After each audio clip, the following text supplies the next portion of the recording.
Right. So మీరు చెప్పండి, వెళ్ళారు అక్కడ ఎట్లా జరుగుతుంది, మీ రిలేషన్ ఎఫెక్ట్ అవుద్దని ఎప్పుడైనా అనిపించిందా? ఆనెస్ట్ గా చెప్పండి. అంటే అక్కడ అయితే నేను మామూలుగా కూడా నేను ఏమనుకుంటా అంటే నన్ను కంప్లీట్ గా రీడ్ చేసిందంటే యశే.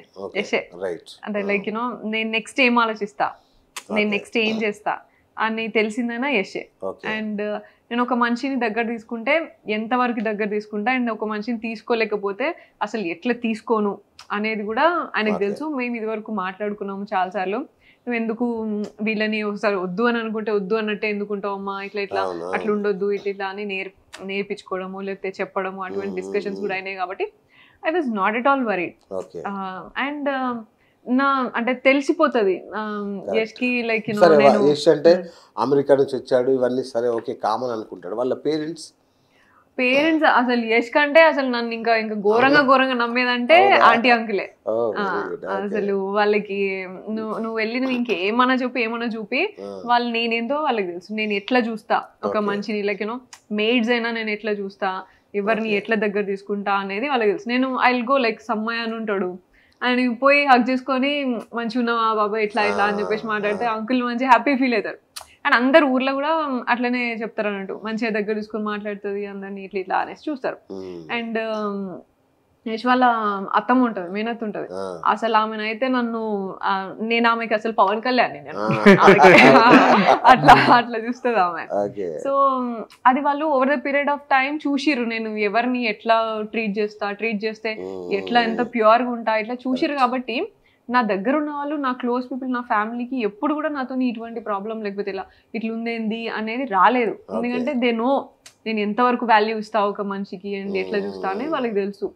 అండ్ చూసేటోళ్ళకి ఏమైనా కొత్తగా అనిపించవచ్చు సడన్ గా ఈ అమ్మాయి బయటికి రాగానే ఇట్లా అని, లేకపోతే డెఫినెట్గా నేను చెప్తాను ముందు వెనక మొత్తం కంప్లీట్ స్టోరీ చేస్తే పక్కా నువ్వు కూడా అర్థం చేసుకునే అరే ఎంత మంచి బాగుంటారా వీళ్ళు, ఎంత మంచిగా ఉన్నారా వీళ్ళు అనే హ్యాపీ ఫీల్ అవుతారు. అండ్ ఇప్పుడు మీరు సోనియా హగ్ చేసుకుందని మాట్లాడుతున్నారు కదా, నేనేమంటున్నాను ఇప్పుడు మా మేనత్త వాళ్ళ బాబు నా మేనబావ ఉన్నారు కదా, సో సోనియా మా బావ దగ్గరికి వెళ్ళగానే అన్నయ్య అని ఆయనకి ఇంకా ఏంటంటే ఇప్పుడు తింటావా చేస్తావా ఇట్లా హగ్ చేసుకుంటుంది.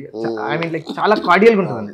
ఇప్పుడు తను బిగ్ బాస్కి వెళ్ళిన తర్వాత వరంగల్లో ఉంటారు మా బావ, ఆయన ఏంటి అసలు ఇంకా ఎవ్రీడే ఏదో మన పొలిటీషియన్ కి పాలిటిక్స్ లో ఉంటే వేస్తారు కదా, మా చెల్లి ఉన్నదిరా అక్కడ, మా చెల్లి ఉన్నదిరా ఓటింగ్ మా బావ అంటే చెల్లెమ్మ వాళ్ళ మా బావ కూడా సోనియాకి చాలా రెస్పెక్ట్ ఇస్తారు. వాళ్ళ బాండింగ్ కూడా చాలా బాగుంటుంది. సో నా ఫ్యామిలీకి వాళ్ళు ఎంత ప్రేమ చూపిస్తారు Sonia I mean like equal ఇవ్వడం కదా ఇది. ఇప్పుడు సోనియా ఇస్తేనే కదా వాళ్ళ దగ్గర నుండి వచ్చేది, వాళ్ళు ఇస్తేనే కదా సోనియా దగ్గర ఇచ్చేది. సో అందరూ కూడా బాగా చూసుకుంటారు సోనియా.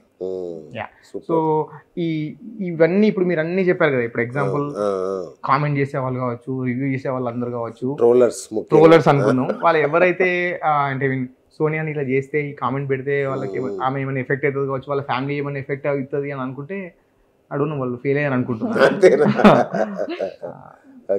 సెన్సిటివ్ ఉండాలా నాకంటే నాకు కాబట్టి యష్ లాగా సపోర్టివ్ గా ఉన్నారు అండ్ నేనంత ఫియర్లెస్ గా ఉన్నా కాబట్టి నాకు ఆ కనెక్షన్ అండ్ ఎవ్రీథింగ్ నాకు వర్కౌట్ అయింది. కానీ నాకు people also should be sensitive about that, ఎవరిని ఎందుకు అట్లా చేస్తున్నాము అనేది. And I'm so lucky and I'm grace like God's grace నాకు ఉంది. కాబట్టి నేను బయటకు వచ్చినాక కూడా నేను నా పక్కన అందరు టీం వాళ్ళు చెప్తుండే, మామూలుగా చెప్తున్నా చాలా నెగిటివ్ అయింది ఇట్లా అని చెప్తున్నా. యష్ ఏమన్నాడు అని అన్నది అంతే, నేను ఎవరు నాతో నాకు అవసరం లేదు. యష్ ఏమన్నాడు, యష్ ఎట్లా ఫీల్ అవుతాడు అన్న, ఏమో మనం తెలియదు ఎట్లా అని అంటుండే. ఫైన్ అనుకున్నా. యష్ వస్తే అసలు హగ్ చేసుకుని సూపర్, అసలు నువ్వు అసలు వెరీ వెల్ ప్లేడ్ అని అన్నాడు. Okay what I thought is like నేను ఏమనుకున్నానంటే అక్కడికి వెళ్ళిన తర్వాత స్ట్రాటజీ అట ఏదో గేమ్ అట కాబట్టి అవును ఆర్మీలు సైన్యాలు ఏం ఏర్పాటు చేసుకోలేదు పోయేటప్పుడు అసలు మాకు చెప్తే సోనియా ఆర్మీ అని మేమన్నా తయారు చేసేవాళ్ళు కదా. నేను అనుకున్నది ఏంటంటే నేను ఎక్స్పెక్ట్ చేసిన సోనియా దగ్గర నేను లైక్ నేను ఏం అవ్వద్దు అనుకున్నానంటే అక్కడికి వెళ్ళిన తర్వాత ఈమె వీళ్ళ గురించి పక్క వాళ్ళ దగ్గర మాట్లాడడం అంటే as part of the game ఉంటది కావచ్చు, వీళ్ళ దగ్గర వాళ్ళ దగ్గర మాట్లాడడం, లేదా ఏమన్నా ఐ మీన్ నిల్చొని మాట్లాడే దగ్గర మాట్లాడకుండా ఉండడం అట్లా ఉంటది ఏమని అనుకున్నాం. But she is not that person. అంటే ట్రైన్ చేయలేదా తను పోయేటప్పుడు గేమ్ లో ఎట్లా ఆడాలి ఎలా? అసలు యాక్చువల్గా ఒక 4-5 days ముందు అనుకుంటా, అప్పటి వరకు షీ వాజ్ నాట్ రెడీ. నాకు ఇంకా వెళ్ళమని ఎప్పుడు ఆయన చెప్తున్నా, but she was not ready. అంటే 5-6 days వరకు, లాస్ట్ 3-4 days లో షాపింగ్ అని అదని అయిపోయింది తప్ప ఐ డోంట్ నో. నాకు ఇంకోటి ఏంటంటే అట్లా ఇలా ఆడాలి ఇలా అని ప్లాన్ చేసుకుంటే అది వర్కౌట్ అవుతుంది ఆ బిగ్ బాస్ లో నాకు తెలియదు. ఎందుకంటే అక్కడ వాళ్ళు ఏం చేస్తారు, no one can decode Bigg Boss అని నేను అనుకుంటా. అవునా? ఓకే, అంటే కొంచెం ఆర్మీలు పెట్టుకున్న వాళ్ళు సక్సెస్ అయిన చరిత్ర ఉంది కొంచెం, బట్ పెట్టుకుంటే బాగుండేదేమో. బట్ ఐ థింక్ నాకు కూడా ఏదో చిన్న ఆర్మీ ఉన్నట్టున్నది. అందరు అన్ని చోట్ల అంటే జీరో పిఆర్ తో కదా పెట్టుకోవడం అట్లా చేయలే. బట్ ఐఎమ్ హ్యాపీ, నాకు కూడా వచ్చిరు కొంతమంది మంచి organic fans. I was shocked right. ఒక వీడియో చూపించింది, సోనియా వాళ్ళ బాయ్ ఫ్రెండ్ అక్కడ వాళ్ళ బిగ్ బాస్ వాళ్ళకి డబ్బులు ఇచ్చి తన్ని అక్కడ నేను కనీసం నాకు నా డ్రెస్సెస్ కి కూడా నువ్వు స్పెండ్ చేయకు అని చెప్పేసి పోయినా. ఎంత ఇచ్చారు ఇంతకి బిగ్ బాస్ కి?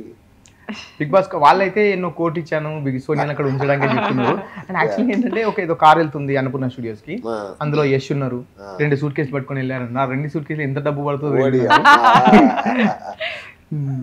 అండ్ నాకు ఎన్నో 100 crores ఉన్నాయట, అండ్ సోనియాకి 20 crores ఉన్నాయట.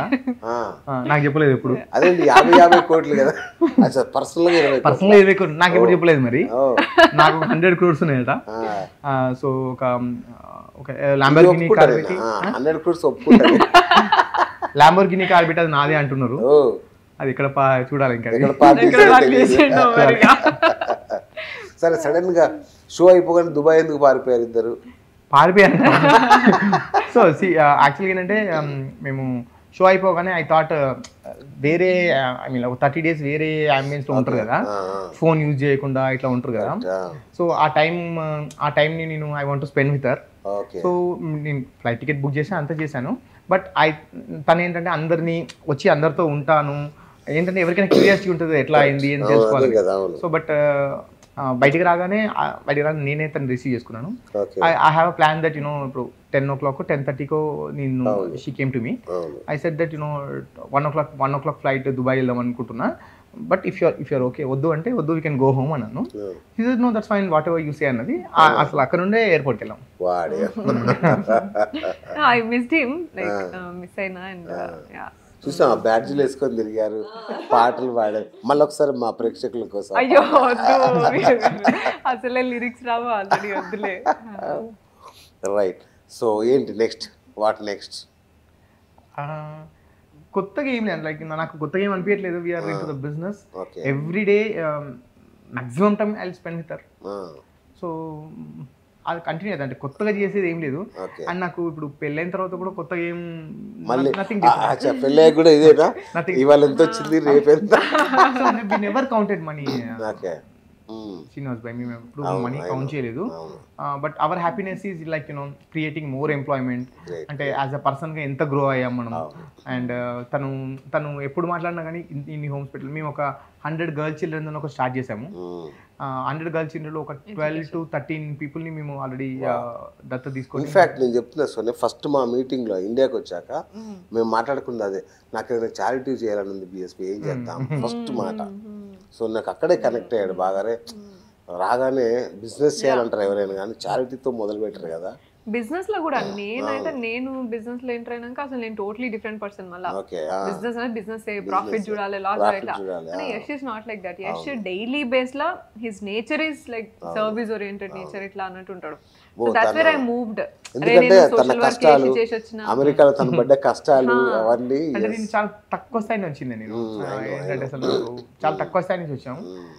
డబ్బులు నేను ఇప్పుడు ఏమంటున్నా అంటే, నా దగ్గర ఇప్పుడున్న డబ్బులతోని నేను ఈ రోజు నేను రిటైర్ అయితే నేను ఉన్నంత వరకు నా నెక్స్ట్ జనరేషన్ కూడా హ్యాపీగా ఉండే అంత ఉన్నారు.